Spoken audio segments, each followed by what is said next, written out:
Hola, Dios te bendiga. Bienvenido una vez más a este tiempo que estamos llevando de 40 días con Dios. ¿Para qué estoy aquí en la tierra? Buenos días, espero que te encuentres bien. Hoy vamos por el día número 21 y hablaremos Cuida tu iglesia. Hola, buenos días a todos que se están conectando. Espero que se encuentren bien, espero que estén bien. Les recuerdo, estamos llevando este libro, Una vida con propósito, para que estoy aquí en la tierra, y vamos por el día número 21. Así que hoy vamos a hablar acerca del cuidado de tu iglesia. Cuán importante es cuidar tu iglesia donde tú perteneces. Vamos a hablar de esto el día de hoy. Y antes de iniciar, siempre tenemos la costumbre de orar. De orar es platicar con Dios, poner este tiempo en las manos de Dios para que sea Él que nos hable. Así que vamos a hacer una oración. Señor, en esta hora te damos gracias por otro día más que nos permites vivir. Gracias, Señor, por todo tu amor y toda tu bondad. Ahora ayúdanos a escuchar tu voz. Espíritu Santo de Dios, te invitamos a que tú seas en medio de nosotros y tú nos redarguyes y nos ayudes a salir adelante. Ayúdanos a cuidar de nuestra iglesia, a cuidar uno de otros, porque tú así nos has mandado. En el nombre de Jesús, amén y amén. Hola, buenos días a todos los que están conectando. Y como te decía, hoy vamos a hablar, cuida tu iglesia. Efesios 4:3 dice: esfuércense por mantener la unidad del espíritu mediante el vínculo de la paz. Colosenses 3:14 dice: que el amor sea el árbitro de sus vidas, porque entonces la iglesia permanecerá unida en perfecta armonía. Te toca a ti proteger la unidad de tu iglesia. La unidad en la iglesia es tan importante que el Nuevo Testamento presta más atención a ella que al cielo o al infierno. Dios desea intensamente que experimentemos la unidad y la armonía unos con otros. Si te fijas, si has leído el Nuevo Testamento, te vas a dar cuenta de que habla acerca de que se deben de amar unos a otros, de cómo se deben de tratar, de que deben estar unidos. Y eso es lo que Dios anhela. Dios anhela que su iglesia esté unida. La unidad es el alma de la comunión. Destrúyela y arrancarás el corazón del cuerpo de Cristo. Es la esencia, el núcleo de cómo Dios quiere que experimentemos juntos la vida de la iglesia. Nuestro modelo supremo de la unidad de la Trinidad, Padre, Hijo y Espíritu Santo, están completamente unificados como uno solo. Dios mismo es el ejemplo supremo del amor sacrificado, la humildad la humilde consideración hacia los demás y la armonía perfecta. La Divina Trinidad es una armonía perfecta, porque cada quien cumple su misión dentro de la humanidad. Y eso es lo que nosotros debemos de aprender, a estar dentro de la iglesia, cumpliendo cada quien nuestra parte, para que la iglesia siga funcionando. Hola, Aaron, buenos días, Dios te bendiga. Entonces, al igual que todo padre, nuestro Padre Celestial se regocija viendo cómo sus hijos se llevan bien entre sí. Dios se deleita cuando en tu iglesia se llevan bien unos con otros, inclusive también en tu casa. Dios se deleita ver que tu familia está unida. Jesús, en los momentos difíciles antes de su arresto, Jesús oró apasionadamente por nuestra unidad. Esto era lo que le predominaba en su mente durante esas horas de agonía, lo cual demuestra cuán importante es este asunto. A Jesús le interesaba que fuéramos uno mismo, que estuviéramos unidos. Nada en la tierra es más valioso para Dios que su iglesia. Cada uno de los que hemos aceptado a Cristo como nuestro único y suficiente Salvador pertenecemos a la iglesia de Cristo, y Dios se interesa en su iglesia. Para Él es algo precioso, es algo valioso. Él pagó el precio más alto por ella y quiere que la protejamos, sobre todo del daño devastador que causa la división, el conflicto, la falta de armonía. Cristo pagó el precio más grande que hay para poderla salvar. ¿Cuál es ese? Dar su vida en la cruz por amor a cada uno de nosotros. Entonces, ¿cuál es nuestra parte? Cuidar que no se divida, cuidar esa armonía y estar en armonía, porque Cristo eso es lo que anhela de su iglesia. Si formas parte de la familia de Dios, es tu responsabilidad. Es tu responsabilidad proteger la unidad en el lugar donde te congregas. Jesucristo te encomendó hacer todo lo que esté a tu alcance para conservar la unidad, proteger la comunión y promover la armonía en la familia de su iglesia y entre los creyentes. La Biblia indica: esfuércense por mantener la unidad del Espíritu en el vínculo de la paz.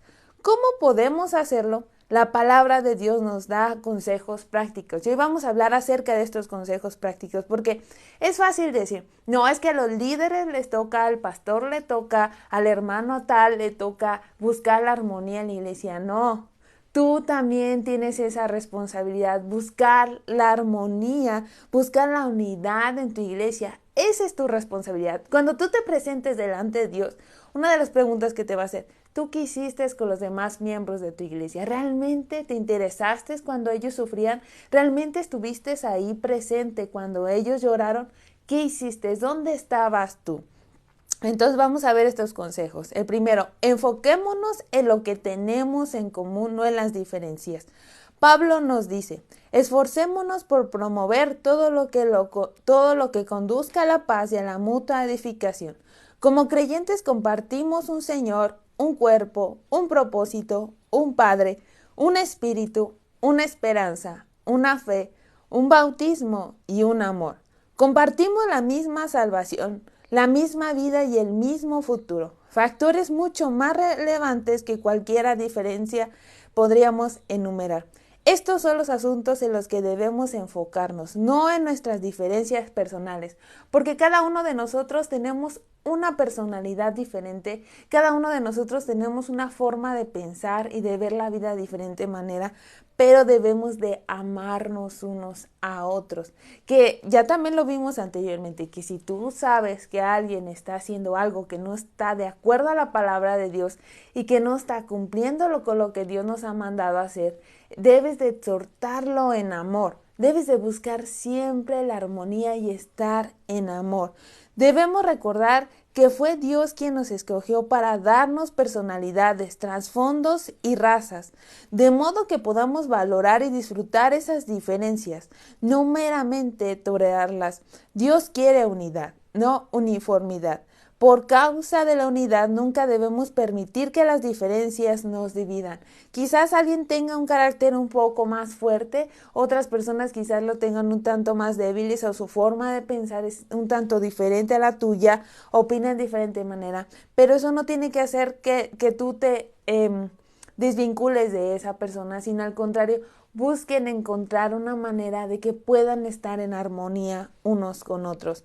Debemos permanecer concentrados en lo más importante, aprender a amarnos como Cristo nos amó y cumplir los 5 propósitos de Dios para cada uno de nosotros y su iglesia.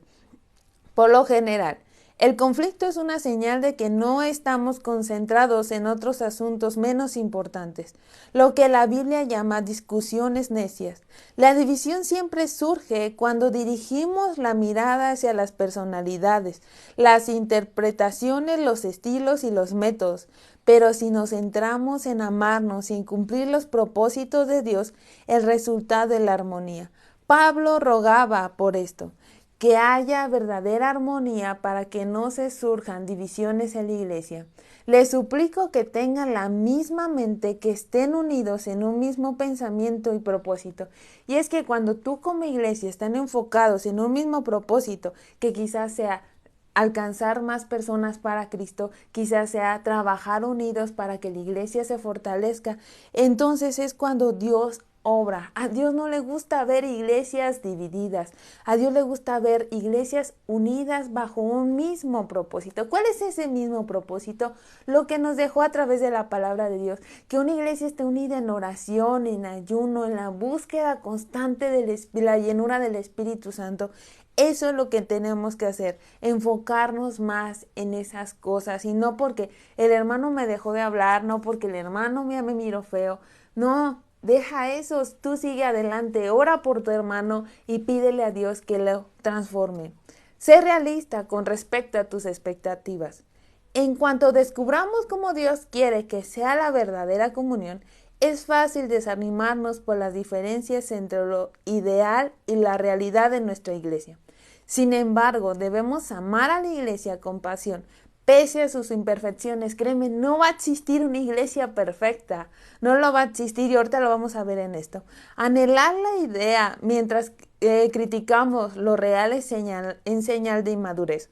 Por otro lado, si uno se conforma con la realidad sin esforzarse por alcanzar lo ideal, es señal de complicación. La madurez consiste en vivir con esa tensión. Habrá creyentes que si te defraudarán y decepcionarán, pero no es ninguna excusa para no tener comunión con ellos. Ellos son tu familia y aun cuando no actúan como tal, simplemente no puedes abandonarlos. En cambio, Dios dice, tengan paciencia unos con otros, siendo indulgentes con las fallas de los demás por amor. Quizás mientras que tú estés caminando en Dios, vas a encontrar personas que te van a decepcionar, que te van a defraudar. ¿Por qué? Porque son seres humanos. Todos cometemos errores, todos hacemos cosas que no están bien, pero es por eso no debes de poner tu mirada en el hombre, sino debes de poner tu mirada en Dios. Debes de decirle, Señor, ayúdame a amar a mi hermano, porque luego a veces sí es bien difícil. Hola a todos los que me están saludando, hola, buenos días. Es muy difícil amar a alguien cuando tiene un carácter difícil de amar, pero Dios nos ha llamado a hacerlo, amarlo, amarlo. Las personas se desilusionan con la iglesia por muchas razones inentendibles. La lista podría ser bastante larga, por ejemplo, como conflictos, heridas, hipocresía, negligencia, mezquinidad, legalismo y otros pecados. En lugar de asustarnos y sorprendernos, debemos recordar que la iglesia está formada por pecadores de carne y hueso, incluyéndonos a nosotros mismos. Tú y yo somos pecadores. Tú y yo somos personas de carne y hueso. Mientras que estemos sujetas a este cuerpo, vamos a fallar. Pero entonces eso es lo que tenemos que tener muy presente. Nos lastimamos unos a otros, a veces en forma intencional y otras sin mala intención, porque somos pecadores. Pero eso no es una justificación para que alguien te esté lastimando. Si alguien te está lastimando dentro de tu iglesia, ve con tu pastor o con tus líderes para que te ayuden a resolver ese problema. Pero en vez de abandonar a la iglesia, necesitamos quedarnos para resolver el asunto si esto es de alguna manera posible. La reconciliación, no la evasión, es el camino a un carácter más fuerte y una comunión más profunda. Si te divorcias de tu familia, a la primera señal de decepción o desilusión, eso es señal de inmadurez. Dios tiene cosas que quiere enseñarte y a los demás también. Además es importante oír hasta encontrar la iglesia perfecta, porque no existe. Todas las iglesias tienen sus propias debilidades y problemas. Pronto volverás a sentirte decepcionado. No sé si tú conozcas a alguien que pareciera que de repente está en una iglesia y luego ya se cambia de iglesia y tú le preguntas, oye, ¿por qué te cambiaste? Y dice, es que ya me vieron feo, o ya no me gustó esto y acá ahora sí la iglesia perfecta. Y en los primeros meses, wow, es perfecta esa iglesia. Pero después cuando pasa el tiempo, la persona se va dando cuenta que en realidad no es una iglesia perfecta, que también tiene fallas como cualquier otra cosa. Hola, Julie. Hola, Eric. Entonces, iglesias perfectas en la tierra nunca vas a encontrar, créeme, no, porque está hecha de seres humanos, pero la única iglesia perfecta es cuando lleguemos al reino de los cielos, cuando estemos con nuestro Dios, ahí sí va a ser perfecta, ahí ya no va a haber nada de conflictos ni malentendidos, ahí va a ser perfecta. Groucho Marx tenía un dicho famoso que decía que no quería pertenecer a ningún club que lo aceptara como socio. Si una iglesia debe ser perfecta para satisfacerte, esa misma perfección te excluirá de su membresía, porque tú no eres perfecto. Hoy métete esto en la cabeza. Yo no soy perfecto, mi iglesia no es perfecta, pero aún así Dios nos ama. Dietrich Bonhoeffer, el pastor alemán que fue martirizado por resistir a los nazis, escribió Vida en Comunidad, un libro clásico sobre la comunión. En su obra sugiere que la desilusión con nuestra iglesia local es algo bueno, porque destruye nuestras falsas expectativas de la perfección. Cuanto más pronto dejemos la ilusión de que una iglesia debe de ser perfecta para amarla, más pronto dejaremos de fingir y empezaremos a admitir que todos somos imperfectos y necesitamos de la gracia de Dios. Esto es el comienzo de la verdadera comunidad. Todas las iglesias podrían poner en un letrero que diga: no es necesario que presentes ninguna persona perfecta. Este lugar solamente es para los que admiten que son pecadores, necesitan de la gracia divina y quieren crecer. Bonhoeffer señaló: aquel que ama más su sueño de una comunidad cristiana que a la comunidad a sí misma se convierte en un destructor de toda ella. Si no damos gracias directamente por la fraternidad cristiana en la que nos desenvolvemos, aun cuando no tengamos una gran experiencia, no descubriremos riquezas, sino mucha debilidad, una fe vacilante y dificultades. Si en lugar de ello nunca hacemos otra cosa que quejarnos ante Dios por todo tan miserable, tan mezquino, tan pronto de acuerdo con lo que hemos esperado, entonces le impediremos a Dios hacer crecer nuestra comunidad de acuerdo con la medida y riqueza que nos espera a todos en Jesucristo. Porque todos pecamos, todos tenemos cosas que quizás a la otra persona le están costando, o quizás tu forma de ser no les agrade a los demás, pero debemos de aprender a amar a la iglesia, amarla con todas sus imperfecciones para que Dios se manifieste. Cuando hacemos esto, Dios nos llena de su amor y nos llena de su gracia. Decídete a animar más que a criticar.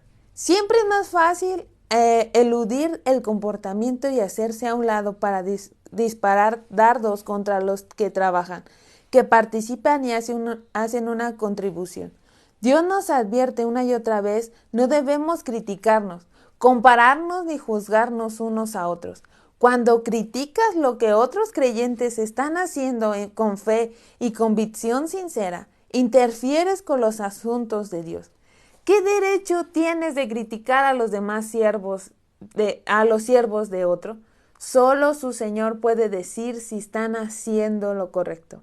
Pablo agrega que no debemos juzgar y despreciar a otros creyentes cuyas convicciones son diferentes a las nuestras, porque criticas las acciones de tu hermano, porque intentas empeñárselas. Todos seremos juzgados algún día, no por las normas de otros, ni siquiera por las nuestras, sino por el juicio de Dios.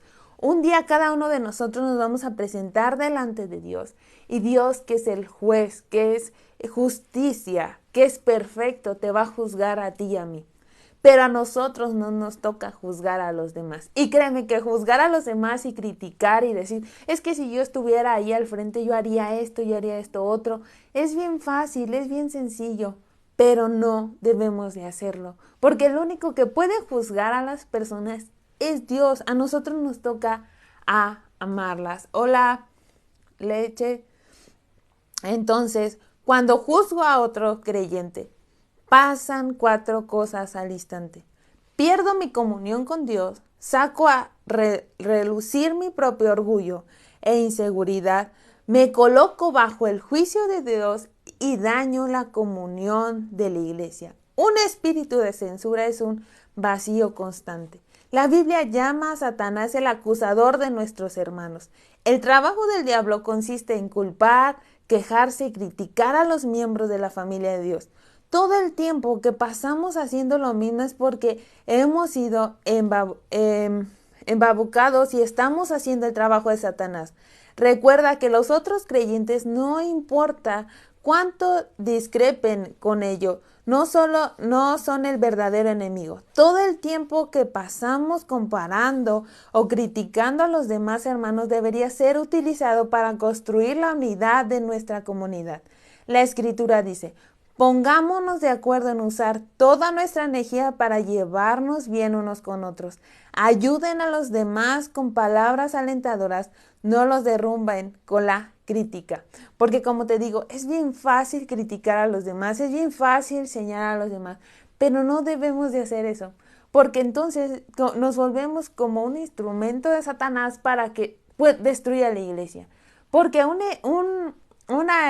reino, si recuerdas cuando Jesús le decía, no, es que tú sacas a los demonios por el espíritu de Besaú, y dice, ¿cómo es posible que un reino pueda pelear contra su propio reino? Entonces es lo mismo, ¿cómo es posible que una iglesia se pueda destruir metiendo la crítica, metiendo la murmuración? Entonces debemos de dejar de hacerlo y debemos de empezar a amar, que si tú sabes que alguien está haciendo algo mal, dobla rodillas, ora, ayuna por él, pídele a Dios misericordia y que Dios le ayude. Niégate a escuchar chismes, esto es interesante. Chismear es divulgar una información cuando uno no es parte del problema ni de la solución. Tú sabes que chismear está mal, pero tampoco debes escuchar. Si quieres proteger a tu iglesia, escuchar los chismes es como aceptar algo robado y te conviertes también en el culpable del delito. Cuando alguien empieza a contarte un chisme, ten el valor de decirle, hágame el favor de parar. No necesito saber esto. ¿Ha hablado usted directamente con esa persona? Las personas que te cuentan chismes también rumeran acerca de ti. No se pueden confiar en ellas. Si le prestas atención a los chismes, Dios te está llamando alborotador. Los alborotadores escuchan a los alborotadores. Estos son los que dividen las iglesias pensando solo en ellos mismos. Cuán importante, wow, debemos de dejar de estar escuchando los chismes, debemos de dejar de hacer esto. Es triste que el rebaño de Dios, las heridas más grandes generalmente provengan de las otras ovejas y no de los lobos. Pablo advierte acerca de los cristianos caníbales que se devoran unos a otros y destruyen la comunión. La Biblia dice que esta clase de alborotadores debe ser evadida porque el chismoso revela los secretos. Por lo tanto, no te asocies con los charlatanes. La manera más rápida de terminar con un conflicto en una iglesia o un grupo pequeño es enfrentar a los que están difundiendo rumores e insistir que no lo hagan más. Salomón señaló, si combustible se apaga el fuego y las tensiones desaparecen cuando se acaban los chismes. Y esto va también en tu vida secular. Si tú en tu vida secular dejas de estar criticando a los demás, dejas de estar escuchando los chismes y empiezas a aportar cosas buenas en tu trabajo, en donde está eso, entonces es cuando tú aprendes a realmente a estar en paz con las personas que te rodean. No sé cómo llegué aquí. Hola, hola Elo. ¿Qué vendo? No vendo nada. ¿Qué es eso? Estoy leyendo un libro que se llama Una vida con propósito para que estoy aquí en la tierra y vamos por el día número 21. Entonces, practica el método de Dios para solucionar los conflictos. Además de los principios mencionados en el último capítulo, Jesús le dio a la iglesia un proceso de 3 pasos sencillos. Si tu hermano peca contra ti, ve a solas con él y hazle ver su falta. Si te hace caso, has ganado a tu hermano. Pero si no, lleva contigo 1 o 2 más para que todo asunto se resuelva mediante el testimonio de 2 o 3 testigos. Si se niega a hacer caso a ello, díselo a la iglesia. Fíjate, cómo aquí el Señor aquí nos manda. Primero, si tú sabes que alguien tiene un conflicto contigo, primero confróntalo, dile, oye, ¿qué te pasa? ¿Qué está pasando? Y inténtalo resolver. Si no, lleva testigos y si no, exponlo a la iglesia.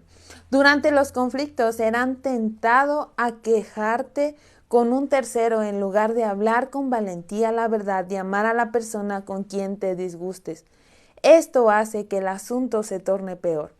En vez de esto, deberías ir directamente con la persona involucrada. Porque luego, cuando algo nos pasa, luego andamos contándole a medio mundo. No, debemos de ir directamente con la persona que nos está dañando. El enfrentamiento es privado siempre en el primer paso y debes darle tan pronto como sea posible. Si entre los dos no son capaces de resolver las cosas, el paso siguiente es pedir la ayuda de uno o dos testigos para confiar el problema e intentar resolver la relación. ¿Qué deberíamos hacer si la persona persiste en su obstinación?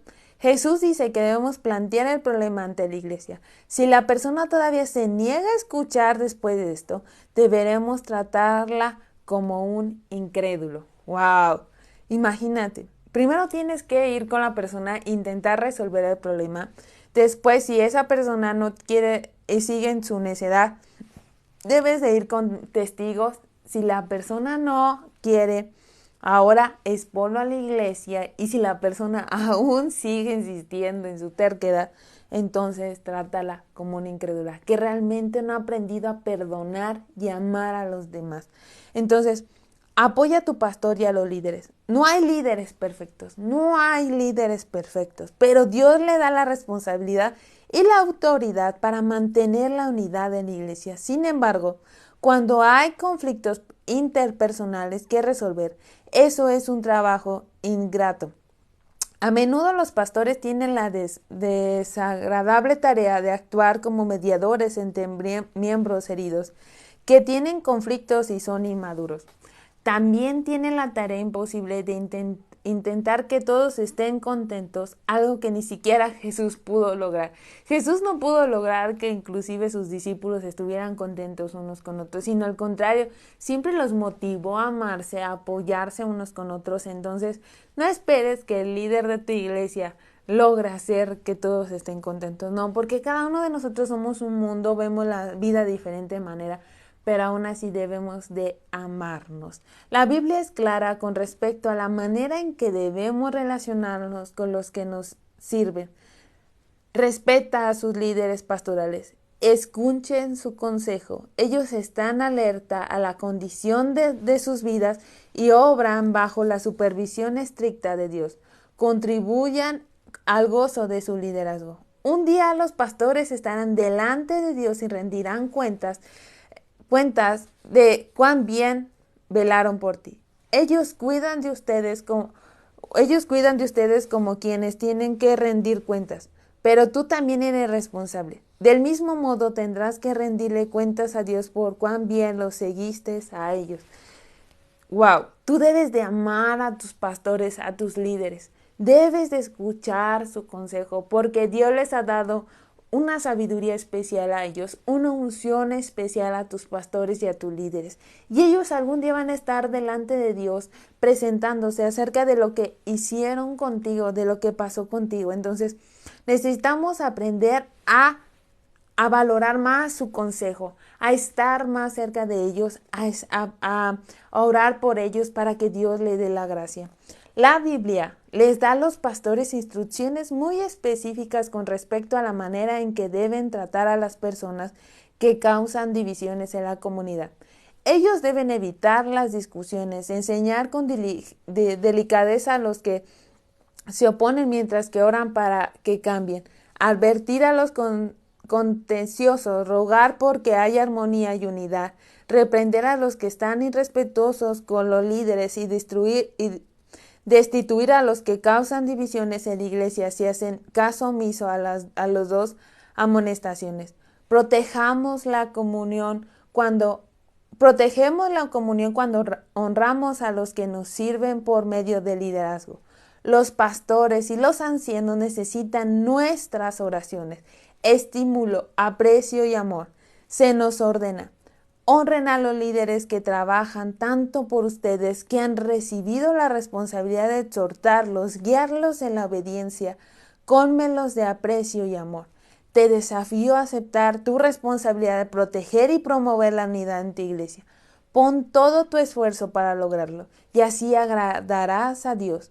No siempre será fácil. A veces tendrás que hacer lo que es mejor para el cuerpo y no para ti mismo, dando muestra de tu preferencia por otros. Por eso Dios nos ha puesto en la familia de una iglesia para aprender a no ser egoístas. En la comunidad aprendes a decir nosotros en lugar de yo y nosotros en lugar de míos. Dios dice: No piense solo en su propio bien. Piensa en los otros cristianos y en los que es mejor para ellos. Yo te pregunto, ¿tú qué haces para honrar a tu pastor? ¿Tú qué haces para honrar a tus líderes? ¿Los amas? ¿Oras por ellos? ¿Los apoyas y cuando hay una actividad estás ahí presente? ¿Tú qué estás haciendo para ayudarlos a ellos? ¿Y qué estás haciendo particularmente para hacer que la familia de la iglesia sea más cálida y fraternal? ¿O tú eres parte de los que hacen divisiones? ¿O tú eres parte de aquellos que se levantan a criticar y empiezan a crear murmuraciones? ¿Tú de qué parte eres? ¿Eres de la parte de los que critican o eres de la parte de los que aman y oran por la iglesia para que tenga unidad? Hay personas en tu comunidad en busca de amor y un hogar donde sean aceptados. Hoy en día hay mucha necesidad y hambre de Dios. Entonces la verdad es que todos necesitamos y queremos que nos amen.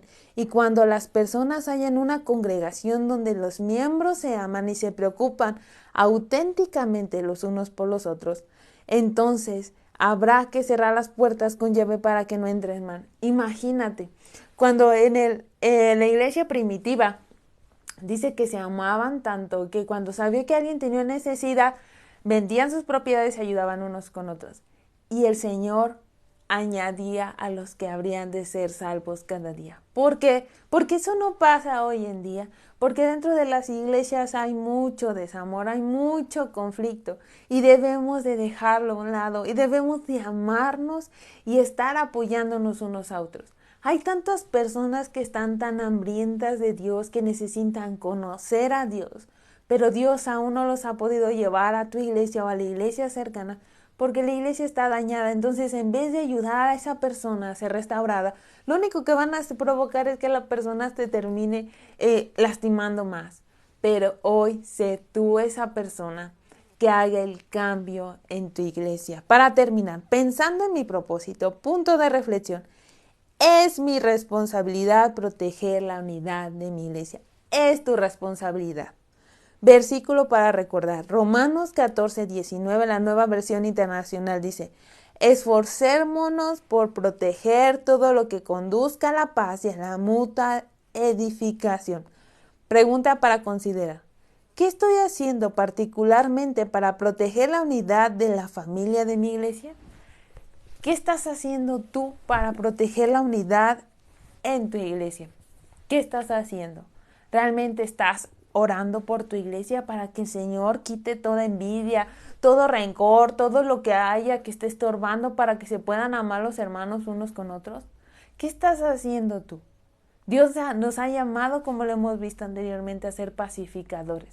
Y hoy en día, ahora que se está levantando tantas guerras, tantas ideas, tantas cosas, nosotros debemos de aprender a amar y a respetar. Entonces, hoy vamos a pedirle a Dios que nos ayude a realmente ser parte de esos miembros de la iglesia que marquen una diferencia en tu iglesia, que marquen una diferencia en tu sociedad de jóvenes, en tu sociedad con la iglesia. Ama a tu pastor, respétalo y ora por él. Así que vamos a hacer una oración.